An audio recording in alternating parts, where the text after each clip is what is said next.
ইদানিং ঘরবাড়িতে অস্বাভাবিক কোনো কিছু ফিল করছি, অনুভব করছি। রাত্রিবেলায় যখন শুই মনে হয় পাশে কেউ দাঁড়িয়ে আছে ছায়ার মতো।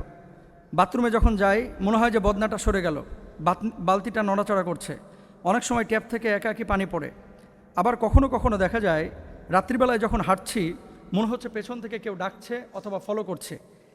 এমতো অবস্থায় আসলে বোঝার কোনো ওয়ে আছে কিনা যে আমার সাথে বদজিনের কোনো প্রভাব আছে কিনা, আমার বাড়ি ঘরে বদজিনের কোনো প্রভাব আছে কিনা, অথবা বুঝবো কিভাবে যে আমাকে জিনে ধরছে কিনা বা আমার পরিবারের সদস্যরা জিন দ্বারা আক্রান্ত কিনা। জিনের অস্তিত্ব এটা কিন্তু অনেকে আপনারা বিশ্বাস করেন না।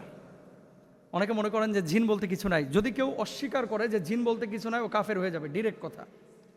জিন বলতে কিছু নাই এটা যদি কেউ অবিশ্বাস করে, ও কি কাফের, ও কাফের হয়ে যাবে। আল্লাহ সুবহানাহু ওয়া তাআলা কুরআনুল কারীমে কি বলছেন? ওয়া খালাকাল জান্না মিন মারিজিম মিন নার। তিনি জিন জাতিকে আগুনের শিখা থেকে সৃষ্টি করেছেন। ভেরি ইন্টারেস্টিং বিষয় কিন্তু এটা। মানে আগুনের তো তিনটা পার্ট দেখবেন, যখন জ্বালাচ্ছেন নিচে থাকে একটা আবরণ, মাঝখানে থাকে হলুদ একটা আবরণ, তার উপরে থাকে ধোঁয়ার নিচে দেখবেন সাদা একটা আবরণ। তো জিনদেরকে সৃষ্টি করা হয়েছে আগুনের এই সাদা অংশ থেকে। অল জান্না খলাকনাহু মিন ক্বাবলু মিন নারিস সামুম, এটাও কিন্তু হাদিসের কুরআনুল কারীমে আল্লাহ তাআলা বলেছেন। এবং এই যে সূরা আর রহমানের 15 নম্বর আয়াতে ওয়াল জান্না খলাকনাহু ওয়াল জান ওয়া খলাকাল জান্না মিন মারিজিম মিন নার, এখানেও আল্লাহ তাআলা বলছেন। তাহলে জিনদেরকে তাদের অস্তিত্বকে স্বীকার করতে হবে, নাম্বার 1। নাম্বার 2, জিন কি মানুষের উপর আসলে প্রভাব বিস্তার করতে পারে? এটা দলিল কি যে মানুষকে যে জিনে ধরতে পারে বা প্রভাব করতে পারে? এটার দলিলটা কি, প্রমাণটা কি? এটা হচ্ছে সূরা আল বাকারা 275 নম্বর আয়াত। আল্লাহ তাআলা কি বলছেন? আল্লাযীনা ইয়াকুলুনা রিবা লা ইয়াকুমুনা ইল্লা কামা ইয়াকুমুল্লাযী ইয়াতাখাব্বাতুহু শাইতানু মিনাল মাস। মানে এই যে যারা সুদ খায় এরা এমনভাবে দণ্ডায়মান থাকবে যেন শয়তান স্পর্শ করে পাগল বানিয়ে দিয়েছে এদেরকে। শয়তান স্পর্শ করে কি করে দিয়েছে? পাগল বানিয়ে দিয়েছে। তার মানে জিন দ্বারা মানুষকে প্রভাবান্বিত করা এটা সম্ভব। নবীজি সাল্লাল্লাহু আলাইহি ওয়াসাল্লাম একবার রাত্রিবেলায় তিনি কোনো এক জায়গায় চলে গেলেন, সাহাবীরা খুঁজে পাচ্ছিলেন না। এবং যখন ফিরা অবস্থায় নবীজি সাল্লাল্লাহু আলাইহি ওয়াসাল্লামের সাথে জিনদের সাক্ষাৎ হয়েছিল। এবং সে সময় নবীজি বলেছিলেন, এই যে রাস্তায় যে হাড্ডি, গরুর হাড্ডি দেখেন না পড়ে থাকে, ছাগলের হাড্ডি পড়ে থাকে, এগুলো হচ্ছে জিনদের খাবার, যারা একটু ভালো জিন। আর বদ জিন যাদের, এদের খাবার কি? অপবিত্র জিনিস, এই যে গোবর, লেদা যেগুলো রাস্তাঘাটে পড়ে থাকে, এটা হাদিসের মধ্যে আছে। এখন জিন দ্বারা মানুষের শরীরে প্রভাব করতে পারে কিনা আরও কিছু প্রমাণ দেখেন। সহিহ বুখারীর 3281 নম্বর হাদিস, ইন্না শাইতানা ইয়াজরি মিন ইবনে আদম মাজরাদ দাম। শয়তান মানুষের শরীরের রক্তের মতো চলাচল করতে পারে। এই যে জিন শয়তান এমনভাবে আপনার মানে হৃৎপিণ্ডে আঘাত করতে পারে, তারা শরীরের রগ রেশা দিয়ে চলাচল করতে পারে। এবং এই কথাগুলো যখন ইসলামিক স্কলাররা আলোচনা করেন অনেকে অবিশ্বাস করেন যে এটাও কি সম্ভব কিনা। কিন্তু যিনি পড়েছেন তিনি জানেন যে এটা কত কঠিন মুহূর্ত।